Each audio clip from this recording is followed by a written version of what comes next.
Media మిత్రులు అందరికీ కూడా నా హృదయపూర్వక నమస్కారాలు. ఈరోజు మనం శ్రీకాకుళం మున్సిపాలిటీలో అత్యంత చరిత్ర కలిగినటువంటి ఎన్టీఆర్ మున్సిపల్ హై స్కూల్లో ఉన్నాం. 1856లో స్టార్ట్ అయినటువంటి స్కూల్ ఇది. అంటే సుమారు ఈ వచ్చే సంవత్సరంలో 170 సంవత్సరాల వరకు పూర్తి చేసుకుంటున్నాం. అంత పురాతనమైనటువంటి స్కూలు ఈ జిల్లాలో ఎక్కడ కూడా లేదు. మొట్టమొదటి స్కూల్గా అవతరించినటువంటి ఎన్టీఆర్ మున్సిపల్ హై స్కూల్ని మరింత డెవలప్ చేయాలనే ఆలోచనతో గతంలో ఎన్నో సంవత్సరాల నుంచి ఇక్కడికి వస్తున్నాం. ఇక్కడ అనేక కార్యక్రమాలు చేపట్టాం. అందులో ఒక మోస్ట్ ఇంపార్టెంట్, ఇక్కడ ఉన్న ఎలమ్నై స్టూడెంట్స్ అందరూ కూడా రిక్వెస్ట్ చేసింది, ఇంత చరిత్ర ఉన్న స్కూల్లో ఒక మంచి ఆడిటోరియం కూడా ఉండాలి. అది ఉన్న స్టూడెంట్స్కి లేకపోతే అదర్ ఎడ్యుకేషనల్ యాక్టివిటీస్కి, సెమినార్స్కి అన్నిటికీ కూడా ఉపయోగపడే విధంగా మంచి హాల్ ఒకటి నిర్మించాలనంటే గతంలో ఎంపీ నిధుల నుంచే 50 లక్షలు ఖర్చు పెట్టి తిలక్ హాల్కి ఆ రోజు శంకుస్థాపన చేశాం. ఈరోజు వర్క్ సగం వరకు వచ్చింది. దాన్ని కంప్లీట్ చేయడానికి మున్సిపల్ ఫండ్స్ నుంచి కూడా టైఅప్ చేసి వీలైనంత త్వరగా తిలక్ హాల్ని అత్యంత సుందరంగా తయారు చేయడానికి చర్యలు కూడా చేపడుతున్నాం. ఆ కార్యక్రమం కూడా జరుగుతుంది. దానితో పాటు అలాగే ఈ స్కూల్ని ఈరోజు వచ్చిన తర్వాత వాతావరణం చూస్తే ఇంకా ఎంతో పొటెన్షియల్ ఉంది స్కూల్లో. ఆ పొటెన్షియల్కి అనుగుణంగా పిల్లలకి కూడా మంచి ఎడ్యుకేషనల్ ఇన్ఫ్రాస్ట్రక్చరు, ఫెసిలిటీసు అన్నీ కూడా ఇక్కడ ప్రొవైడ్ చేయాలని స్టూడెంట్స్తో కూడా ఇంటరాక్ట్ అయ్యాను. చాలా బాగా చదువుతున్నారు, మంచి తెలివిగా ఉన్నారు, వాళ్ళు కూడా అప్రిషియేట్ చేస్తున్నారు. ఈరోజు మన విద్యాశాఖ మంత్రివర్యులు లోకేష్ అన్న గారు చేస్తున్నటువంటి రిఫార్మ్స్ ఏవైతే విద్యాపరంగా ఉన్నాయో, కొత్త కరికులం తీసుకొని రావడం, అలాగే మరి యూనిఫామ్స్ కానీ, వాళ్ళకి బ్యాగ్స్ కానీ, నోట్బుక్స్ కానీ, లేకపోతే మిడ్ డే మీల్స్ కానీ, ఇలా ప్రతి దాంట్లో కూడా ఒక మార్పు తీసుకొని వచ్చి ఎడ్యుకేషన్కి టాప్ ప్రయారిటీ మన ఆంధ్రప్రదేశ్ రాష్ట్రంలో ఇవ్వగలుగుతున్నాం. మరి దానితో పాటు ఈ యొక్క స్కూల్ మీద ఇంకా ఫోకస్ పెట్టి ఏం చేయాలని పిల్లలకు కూడా కొన్ని సజెషన్స్ అడిగితే వాళ్ళు కూడా కొంత ఇన్ఫ్రాస్ట్రక్చర్ కానీ, స్కూల్ ప్లే గ్రౌండ్ కానీ వీటన్నిటి గురించి కొన్ని సజెషన్స్ ఇచ్చారు. ఇవన్నీ కూడా చేశాం.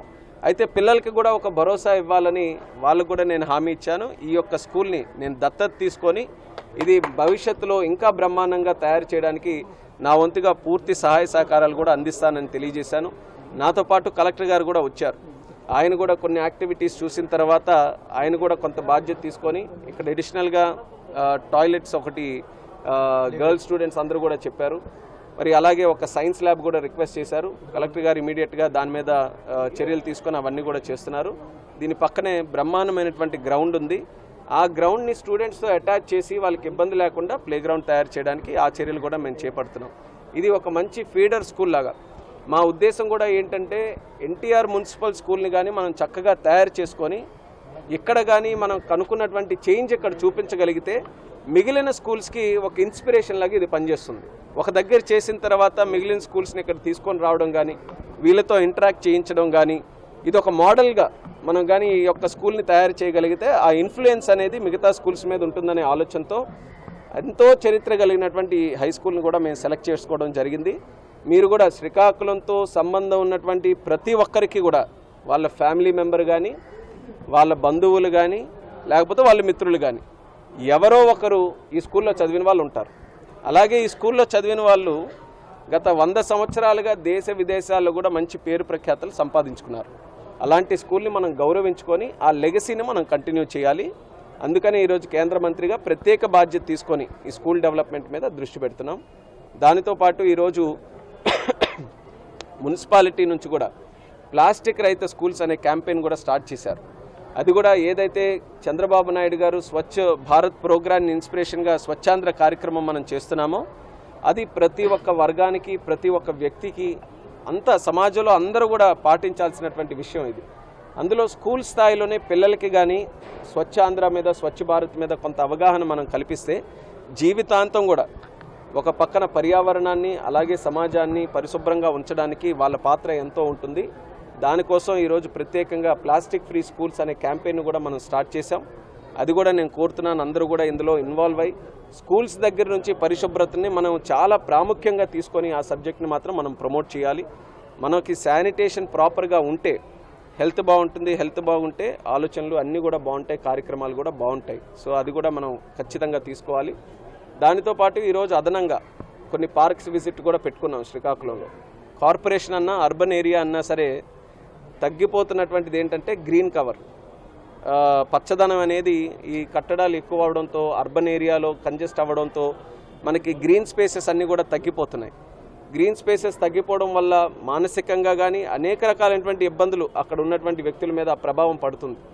దాన్ని అరికట్టాలని, గ్రీన్ కవర్ని మనం పెంచాలని పార్క్స్ మీద కూడా ప్రత్యేక దృష్టి పెట్టి పార్క్స్ డెవలప్మెంట్ మీద కృషి చేస్తున్నాం.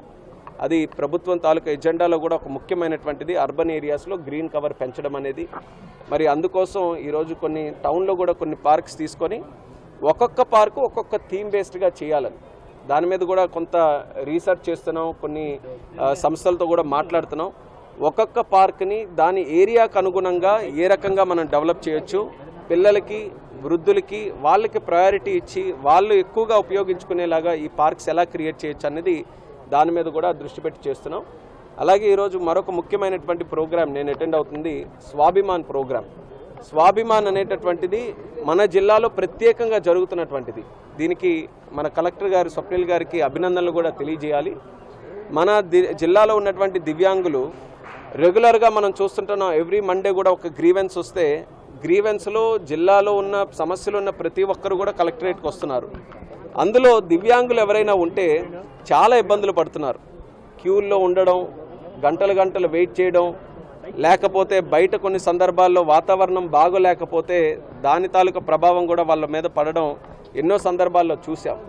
ఒక కార్యక్రమం దివ్యాంగులకు సంబంధించి చేస్తున్నప్పుడు నేను సజెస్ట్ చేస్తే అది సీరియస్గా తీసుకొని కలెక్టర్ గారు కూడా స్వాభిమాన్ ప్రోగ్రామ్ అని పెట్టి ప్రతి నెలలో ఒక రోజు, ఒక శుక్రవారం, థర్డ్ ఫ్రైడే కేవలం దివ్యాంగుల కోసమే ఒక గ్రీవెన్స్ పెడుతున్నారు. దాని ప్రభావం కూడా ఎంతవరకు వచ్చిందనంటే ఆ కార్యక్రమం ద్వారా సుమారు 15 మందికి ఉద్యోగాలు ఇవ్వగలిగారు. వాళ్ళకి వీల్ చైర్స్ కావాలన్నా, బ్యాటరీ వెహికల్స్ కావాలన్నా దాని మీద శ్రద్ధ పెట్టి చేయగలిగారు.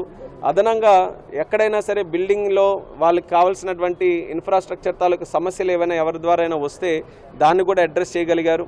అంటే గతంలో అందరితో పాటు వాళ్ళకు కూడా కలిస్తే వాళ్ళ సమస్యలు అంతగా చెప్పుకునే అవకాశం ఉండేది కాదు. కానీ ప్రత్యేకంగా దివ్యాంగుల కోసం ఒక గ్రీవెన్స్ పెట్టడం అనేది చాలా సక్సెస్ఫుల్గా మన దగ్గర జరుగుతుంది. దివ్యాంగులు కూడా అప్రిషియేట్ చేస్తున్నారు. వాళ్ళ కోసమే ఈరోజు గ్రీవెన్స్ కూడా పెట్టాం. అది కూడా మేము అటెండ్ కాబోతున్నాం. సో దాని ప్రభావం కూడా బాగుంది కాబట్టి మీ అందరితో పాటు షేర్ చేసుకుంటున్నాను.